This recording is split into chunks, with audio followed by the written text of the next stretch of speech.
महाराज की जय। श्री सद्गुरु महाराज की। धन्य धन्य सद्गुरु सुखद महिमा कहे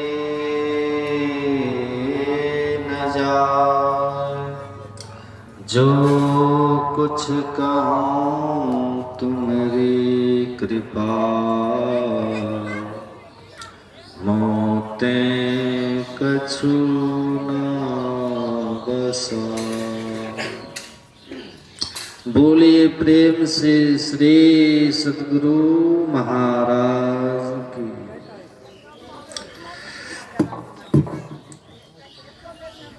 आवाज में दम नहीं है। बोलिए प्रेम से श्री सद्गुरु महाराज की जय। श्री सद्गुरु महाराज की। मंचा से पूज्य माता श्री के चरणों में नमन। मधुमंगल में साधु समाज के चरणों में कोटि कोटि नमन। परम आदरणीय सत्संग प्रेमी महानुभावों, पूजनीय माताओं तथा भक्तिमती भक्तों, कल के सत्संग में आप लोगों ने सुना था, भगवान ने बड़ी कृपा करके यह देव दुर्लभ शरीर हम सबको दिया है। जो जीव 84 लाख योनियों में भटक रहा था, उस पर कृपा करके परमात्मा ने ये मानव का शरीर दिया है। इस शरीर को रोगों का घर कहा गया, व्याधि मंदिरम कहा गया। यद्यपि आपने इसकी बड़ी बड़ाई कल सुनी थी, कल के सत्संग में, लेकिन आज जो आपने पाठ में सुना है, इससे मुक्ति की बात आपने सुनी है। आज मुक्ति के विषय में पाठ हुआ है। बेटो, योग सिखोपनिषद का पाठ हुआ है।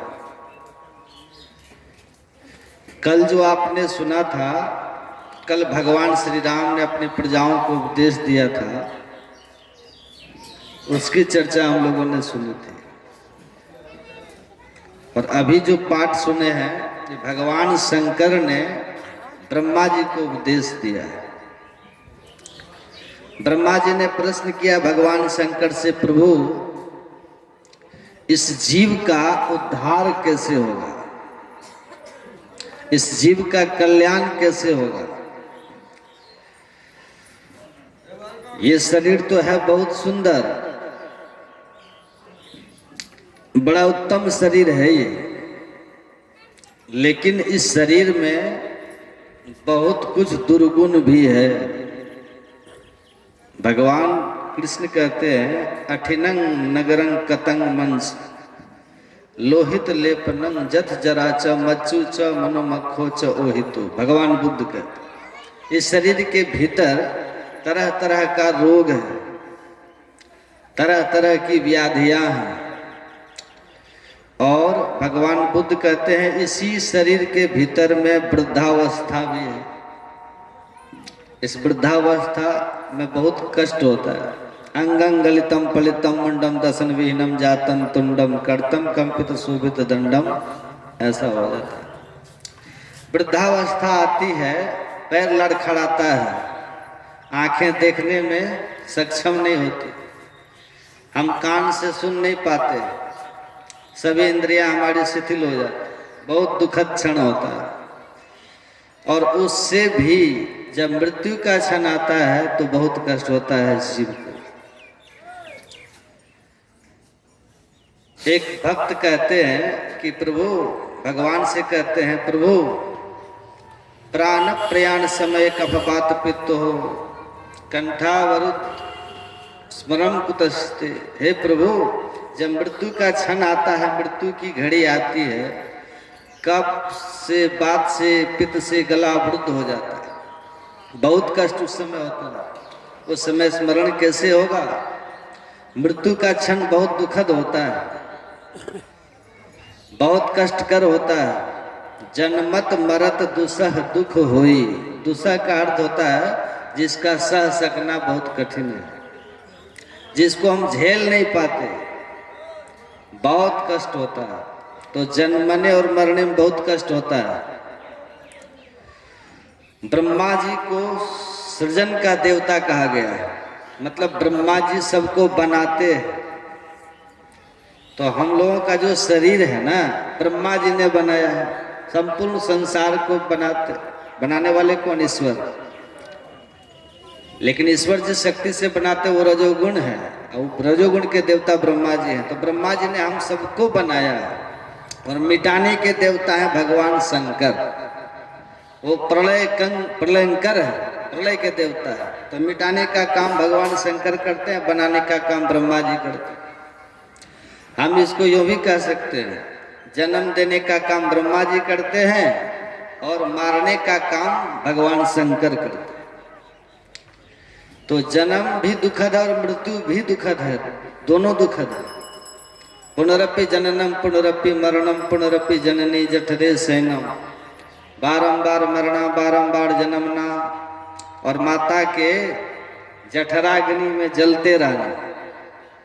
जिस माता के पेट में जठर में न जाने कितने अन्न को गला करके पचा करके विष्ठा बना दिया है, उसी जठर में हम लोग 9 महीने तक पड़े रहते हैं। कितना कष्ट, कितनी पीड़ा होती है, विचार कीजिए। गोस्वामी जी महाराज लिखते हैं, उस समय की स्थिति का वर्णन करते हैं। सिर हेठ चरण ऊपर। सिर तो हमारा नीचे रहता है माँ के पेट में, जहाँ पर मल मूत्र की थैली रहती है वहाँ सिर हमारा होता है, और पैर हमारा होता है ऊपर। अभी आप यहाँ पर बैठे हैं तो आराम से बैठे हुए हैं, आपका सर ऊपर है तो आराम से बैठे हुए। कोई आपको कह दे कि जरा सा सिर को नीचे करके बैठिए, बैठ पाइएगा? आप सब यहाँ बैठे हैं ना 6-6:30 बजे से, आप 10 बजे तक बैठिएगा, आराम से बैठे, कोई कष्ट नहीं होगा। 3 घंटा 4 घंटा आप बैठते हैं। लेकिन यदि हम यहीं पर कहते हैं कि आप सिर को नीचा करिए, आप पैर को ऊपर करिए, आधा घंटा बैठे रहिए, उसी तरह रह पाइएगा? नहीं रह पाएगा। लेकिन माता के पेट में कितना दिन रहे? 9 महीना तक वहां पर पड़े रहे। कितना कष्ट होता होगा सोचिए। सिर हेठ चरण ऊपर, इस स्थिति में। और पड़े ही केवल ऐसे ही नहीं रहते। तुलसीदास जी कहते हैं वहां जो हम रहते हैं ना, उस समय हमारा शरीर बहुत कोमल होता है, बहुत कोमल। उस कोमल शरीर में, कोमल शरीर गंभीर वेदन, सिर धुन धुन रो वही। माँ के पेट में जब तक हम रहते हैं, बहुत कोमल शरीर हमारा होता है। उस कोमल शरीर में कीटाणुओं का डंक लगता है। कभी विष्ठा का कीड़ा, कभी मूत्र का कीड़ा, कभी रक्त का कीड़ा, कभी पीप का कीड़ा उस कोमल शरीर में डंक लगाता है। उससे अपार वेदना होती है, बहुत कष्ट होता है। माँ के पेट में है तब कष्ट होता है, और जब माँ के पेट से बाहर निकलने लग जाते हैं उस समय अपार कष्ट होता है। आपने सुना होगा, कई बार तो ऐसा होता है, लोग कहते हैं बच्चा माँ दोनों समाप्त हो जाता है। इतनी पीड़ा होती है, कितनी माताएं मर जाती हैं, कितना बच्चा मर जाता है, ये स्थिति होती है उस समय। जन्म के समय बहुत कष्ट होता है, बड़ी पीड़ा होती है इस जीव को। और आपने देखा होगा जब बच्चा का जन्म होता है ना, तो बेहोश हो जाता है बच्चा। फिर माताएं क्या करती है, उसको हिलाती है डुलाती है, जो ढाई रहते हैं ना उसको हिला डुला करके उसको होश में लाती है। और जब बच्चा होश में आता है तब वो रोता है बच्चा। ये रोना क्या है? कष्ट की निशानी है। रोना क्या? पीड़ा की निशानी। कल्पना कीजिए कितना कष्ट होता है। फिर होश आता है, उधर से कोई कहता है कि मेरा बेटा हो गया, कोई कहता है नाती हो गया, कोई कहता है भांजा हो गया, कोई कहता भतीजा हो गया। जो बच्चा माँ के पेट में था, ये भी वर्णन आता है, आप पढ़िएगा गर्भोपनिषद। गर्भोपनिषद में वर्णन है, अथ नवमे मासे सर्वलक्षणा ज्ञान कर्ण संपूर्णो भवति पूर्व जातम स्मृति शुभाशुभ कर्म च विन्दति।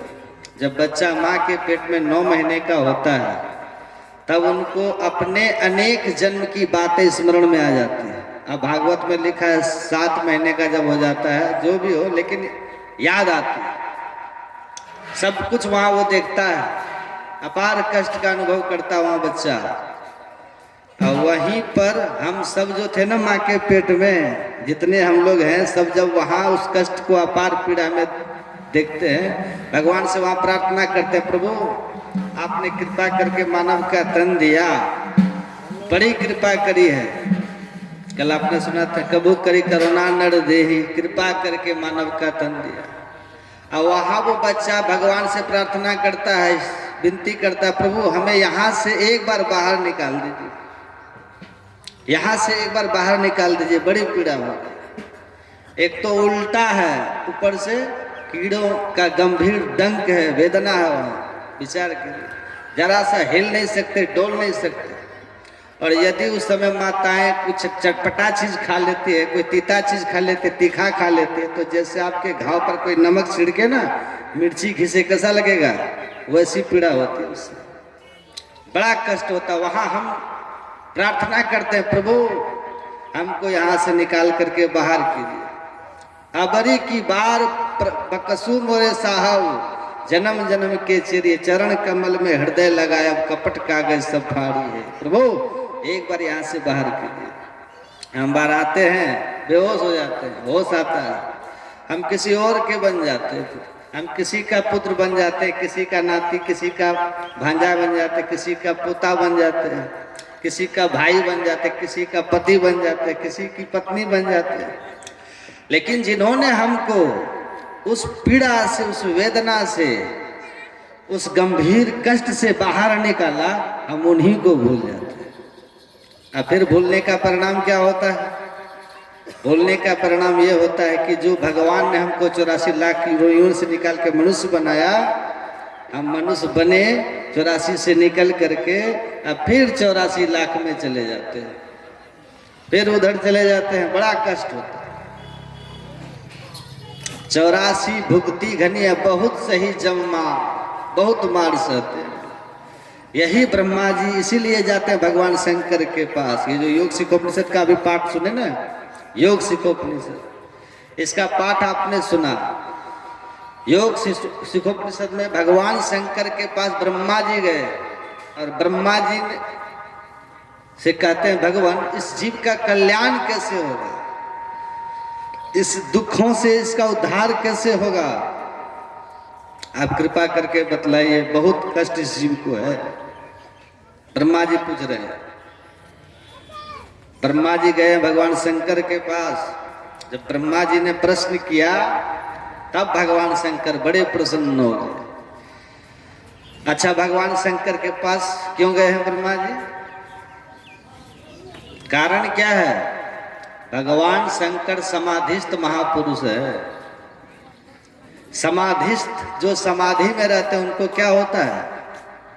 जो समाधि में रहते हैं उनको समाधान मिलता है, उनकी समस्या का समाधान होता है।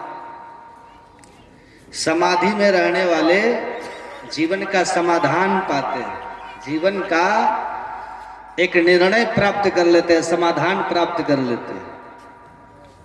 अब भगवान शंकर समाधिस्थ महापुरुष है। कैसी समाधि लगती है भगवान शंकर को? रामायण में लिखा है, तुलसीदास जी ने लिखा है, भगवान शंकर के लिए शंकर सहज स्वरूप संभाला, शंकर सहज स्वरूप संभारा, अलगी समाधि अखंड अपारा। भगवान शंकर अपने स्वरूप में अवस्थित होकर के अखंड समाधि लगाते। अपने स्वरूप का मतलब क्या है? हम जो आत्मा हैं, हम जो जीव तत्व हैं, जो आत्म तत्व हम हैं, उसमें अवस्थित हो जाना, अपने आप में अवस्थित हो जाना, अपने दर्शन में, अपने पर्सन में, अपने ज्ञान में, अपने विज्ञान में अवस्थित हो जाना, अपने ध्यान में, अपने मान अवस्थित हो जाना, अपने आप में अवस्थित हो जाना। जो अपने आप में अवस्थित हो जाते हैं उसी को परमात्मा का दीदार होता है। इबादत है किसी नासाद को फिर साद कर देना, इबादत है किसी बर्बाद को आबाद कर देना। यही सीखा है सागर हमने मुर्शद का कदम छूकर, अगर हो खुदा से मिलना तो पता खुद का लगा लेना। जिसको खुद का पता लगता है उसी को खुदा का पता लगता है, जिसको स्वयं का पता लगता है उसी को स्वयं परमात्मा का पता लगता है। इसलिए भगवान शंकर कैसे समाधिस्थ महापुरुष है। समस्या का समाधान हमारे गुरु महाराज लिखे हैं पदावली में, महर्षि में ही पदावली में, महर्षि में ही पदावली में हमारे गुरु महाराज लिखे हैं, तुम में और निज में भेद बुद्धि को जो सकते हैं मिटा। तुम में मतलब ईश्वर में, और निज में मतलब अपने में जीवात्मा। ये जीवात्मा और ईश्वर के बीच जो भेद बना है, इस भेद को क्या भेद है वो भी गुरु महाराज ने लिखा। हमारे गुरु महाराज कहते हैं, मोही तो ही इतने ही भेद हो साहब। साहब किसको कहता है? उसी परमात्मा को, ईश्वर को। मोही तो ही इतने ही भेद हो साहब, यह भेद भव दुख मूल हो। करो कृपा नाश हो, यही भेद ही हो अति ही अनुकूल हो। भव का अर्थ क्या होता है? हमारे गुरु महाराज कहते हैं भव दुख मोर। ईश्वर और जीव के बीच में ये अंतर क्या है? भेद क्या है? अंतर क्या है? तो गुरु महाराज कहते हैं भव दुख मोहि तो ही इतने ही भेद, इतने ही भेद, यही भेद है, इतना ही भेद है। क्या है? भव दुख मूल हो। ये भव दुख लगा। अब भव दुख कहते किसको? भव मतलब क्या होता है? भव का एक अर्थ होता है संसार, ये दुख लगा है। अब भव का दूसरा अर्थ होता है होना। भव का अर्थ होता है होना। क्या होना? जन्म होना और मरण होना, यही दुख लगा है। परमात्मा जन्म मृत्यु से रहित है, लेकिन उन्हीं के संतान हम हैं, उन्हीं के संतान जो जीवात्मा है। ये जीवात्मा इस शरीर के बंधन में रह करके जन्म मृत्यु के चक्कर में पड़ गए। आप हम जो जीवात्मा है ना, यही जीवात्मा परमात्मा से बिछुड़ करके शरीर के बंधन में पड़ करके इस शरीर में आकर के देहाभ्यास हो जाता है। इसमें रह करके आप और हम जीवात्मा जन्म और मरण के बंधन में पड़ गए। तो यही हमारे गुरु महाराज कहते हैं, समाधि में होता है क्या? हमारे गुरु महाराज कहते हैं तुम में निज में भेद बुद्धि को जो सकते हैं मिटा। यही जन्म मृत्यु को जो मिटा दे, ये भेद को जो खत्म कर देते। तुम में निज में भेद बुद्धि को जो सकते हैं मिटा। तुम वही, वह तुम ही, तुम वही में ही। देखिए यही बात आ गई, वह तुम ही, तुम वही में ही। प्रश्न पुण्य रहते नहीं, प्रश्न नहीं रहेगा। प्रश्न कब खत्म होता है? जब जीव ईश्वर से जाकर के मिल जाता है, जब जीवात्मा परमात्मा से मिल जाता है, अब वहां कोई प्रश्न नहीं रहता। ये कब होता है? ये समाधि में होता है। भगवान शंकर ऐसे ही हैं। तुलसीदास जी ने लिखा है, शंकर सहज स्वरूप सम्हारा। भगवान शंकर अपने स्वरूप को संभाल करके समाधि में अवस्थित हो जाते हैं। अपना स्वरूप कैसा है? इस जीव का स्वरूप कैसा है? गोस्वामी तुलसीदास जी लिखते हैं, कहते हैं अनुराग सो निज रूप जो जगते विलक्षण देखिए। अनुराग सो निज रूप मतलब अपना रूप। अनुराग सो निज रूप जो जगते विलक्षण देखिए। संतोष सम शीतल सदा। आप कैसे हैं? शीतल सदा। अभी क्या स्थिति हो गई आपकी? अभी किस स्थिति में आप हम हैं? हमारे गुरु महाराज कहते हैं पदावली में, गुरु महाराज ने कहा संस्कृति संताप से कांप रहे। संस्कृति संताप से कांप रहे, भव भोर भ्रमत जीव हाँफ रहे। अभी संताप से दग्ध हो रहे हैं। लेकिन हम हैं कैसे? तुलसीदास जी कहते हैं, अनुराग सो निज रूप जगते विलक्षण देखिए, संतोष सम शीतल सदा शीतल। शीतल का मतलब क्या होता है? शीतल का मतलब ठंडा कहते हैं ना, शीतल का मतलब जहाँ ताप नहीं हो, सीधा अर्थ यही है। शीतल का अर्थ क्या होता है? जहाँ ताप नहीं हो, जहाँ ताप नहीं है वही शीतल है। आप जाइएगा ना उत्तराखंड, वहाँ भी कुछ न कुछ ताप हो ही जाता है, लेकिन जहाँ ताप हो ही नहीं वही शीतलता। तो हम में कोई ताप होता ही नहीं है, इस जीव में कोई ताप है ही नहीं। लेकिन अभी क्या हुआ है, अभी देह के बंधन में रह करके जीव 3 तरह के ताप से तपित होता रहता है। कौन सब ताप है? दैहिक दैविक भौतिक तापा, राम राज काहू नहीं व्यापा। पढ़ते न रामायण में, राम के राज में, भगवान के राज में, ईश्वर के राज में 3 ताप नहीं है। हम आप कहाँ थे? हम आप कहाँ थे? वहीं थे, ईश्वर के पास। ईश्वर ही तो हम थे, ईश्वर की संतान थे, ईश्वर के ही पास थे। लेकिन अभी संतान है, पर अभी क्या स्थिति है? अब ईश्वर से हम बिछुड़ करके जब ते जीव हड़ते बिलगान्य हो, जब ते जीव हड़ते बिलगान्यो, तब ते देह गेह निज जान्यो। तब क्या हुआ? ईश्वर से हम बिछुड़ करके कहाँ आ गए? देह, देह गेह, इस शरीर रूपी गेह में आ गए, शरीर रूपी घर में आ गए। ईश्वर से बिछुड़ करके हम कहाँ आ गए? इस देह में आ गए। ये देह हमारा है क्या? ये हमारा अपना घर नहीं है। कबीर साहब कहते हैं, घर तो 3.5 हाथ घना तो 4.25 इस शरीर के लिए करते। लेकिन हमारा अपना घर कहाँ है? हमारे गुरु महाराज कहते हैं, आपका घर यहाँ नहीं है। कहाँ? गुरु महाराज कहते हैं, निज घर में निज प्रभु को पावे। निज घर मतलब अपना घर। अपना घर में कौन है? इस घर में तो, इस घर में क्या है? इस घर में तो आपके पुत्र हैं, पत्नी है, परिवार है ना आपका, संसार के घर में। इस शरीर रूपी घर में कौन है?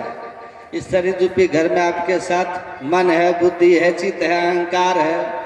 ये शरीर रूपी घर में आँख है, कान है, नाक है, हाथ है, जीभ है, चमड़ा है, बहुत कुछ है। लेकिन जो अपना घर है, इस जीव का जो अपना घर है, वहाँ कौन है? हमारे गुरु महाराज कहते, उस घर में केवल परमात्मा। निज घर में निज प्रभु को पावे, अति हुलसावे ना। लेकिन ये होगा कब? सूरत शब्द की करे कमाई। जो सूरत शब्द की कमाई करता है, जो नादानुसंधान की साधना करता है, सूरत शब्द की करे कमाई, निज घर जावे ना, और निज घर में निज प्रभु को पावे, अति हुलसावे ना। वो अपना घर है। तो हम अपना घर को छोड़ करके कहाँ आए हैं? इस शरीर रूपी घर में आए। इस शरीर रूपी घर में आने के कारण क्या हुआ? हम 3 तरह के ताप से तपने लग गए। दैहिक दैविक भौतिक त्रिताप से तपने लगे। दैहिक ताप किसको कहते हैं? जो देह से उत्पन्न होता है।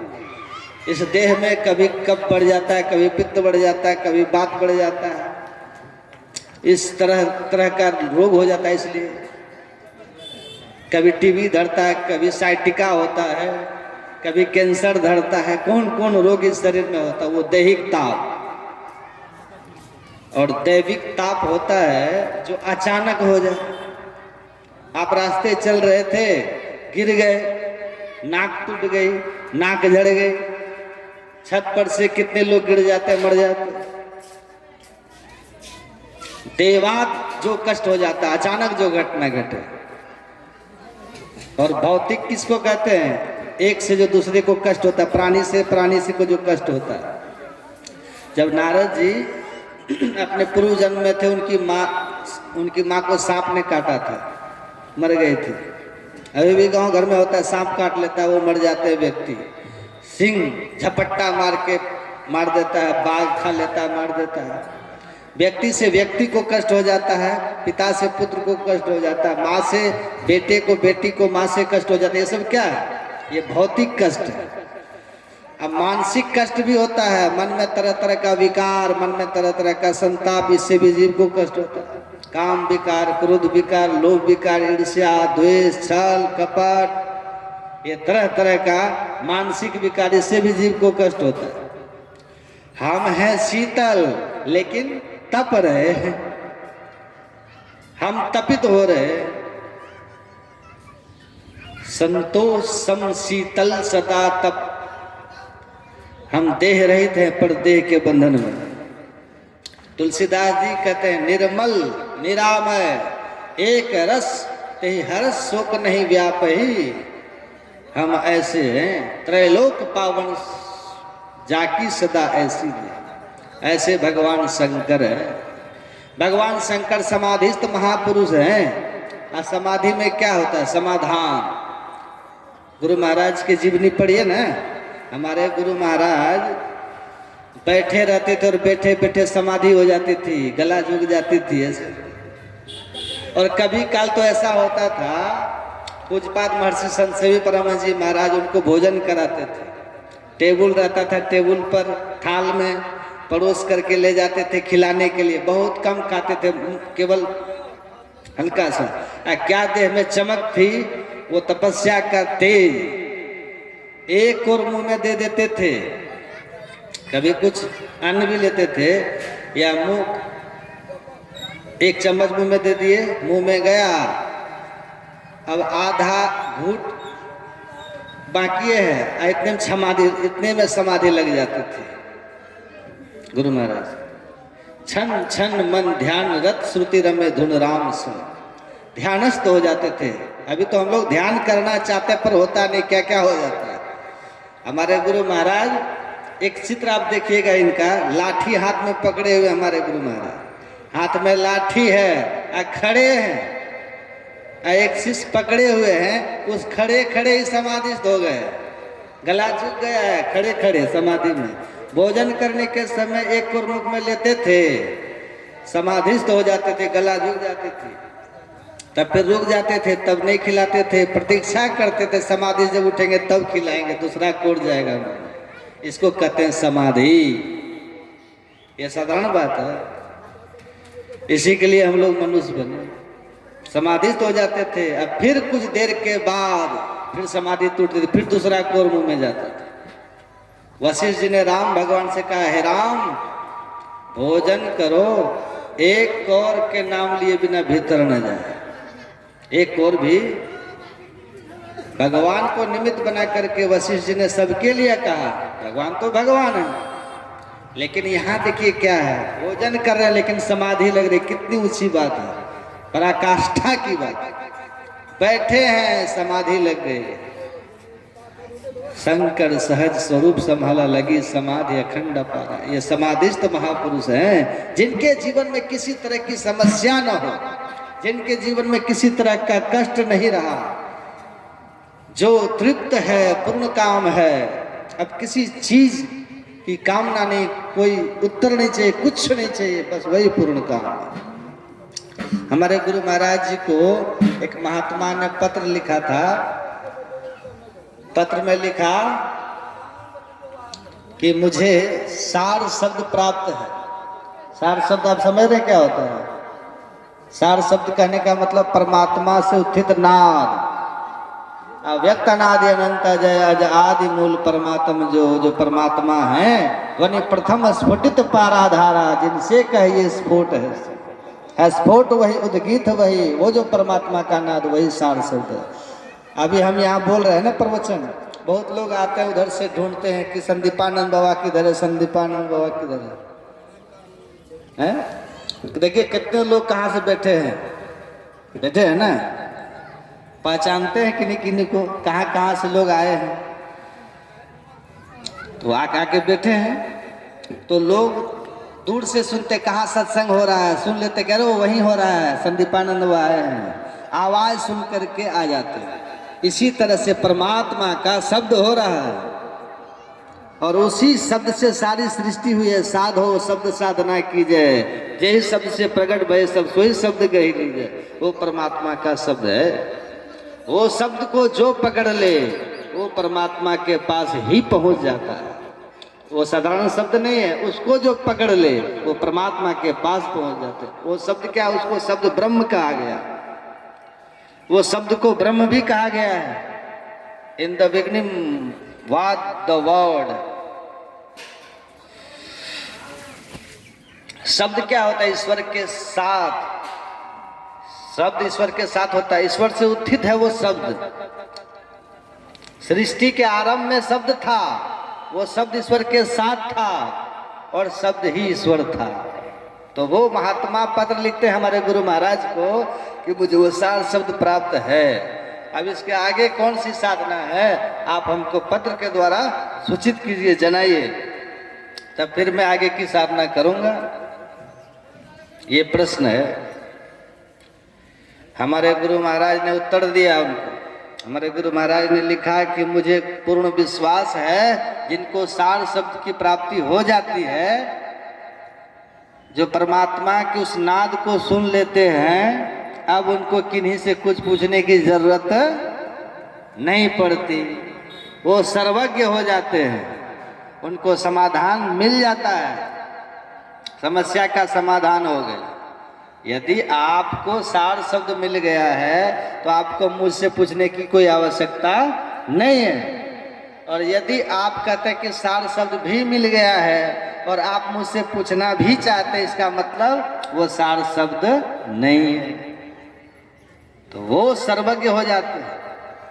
इसलिए भगवान शंकर सर्वज्ञ हैं, समाधिस्थ महापुरुष हैं। तो जो समाधिस्थ महापुरुष हैं उनके पास सब तरह का समाधान होता है, उनके पास सभी प्रश्नों का उत्तर होता है। इसलिए ब्रह्मा जी गए भगवान शंकर के पास। अब सोचिए, वो सभी तरह के प्रश्न का उत्तर जानते हैं, उनसे कुछ जानना बाकी नहीं रह जाता। न जानाति शशितोषणम न सुखम न दुखम तथा न मानं च समचत्वात् समाधिनः अवस्था त्रयमन्वेति न चित्तं योगिनं सदा जागरण निद्रा विनर्मुक्त स्वरूपावस्थिता में। ऐसे हो जाते हैं। आवाज समझ में नहीं, आवाज गूंज रहा है। आप लोग समझ रहे जो हम बोल रहे हैं? आवाज समझ में आ रही है आप लोग को? क्या बोले हैं?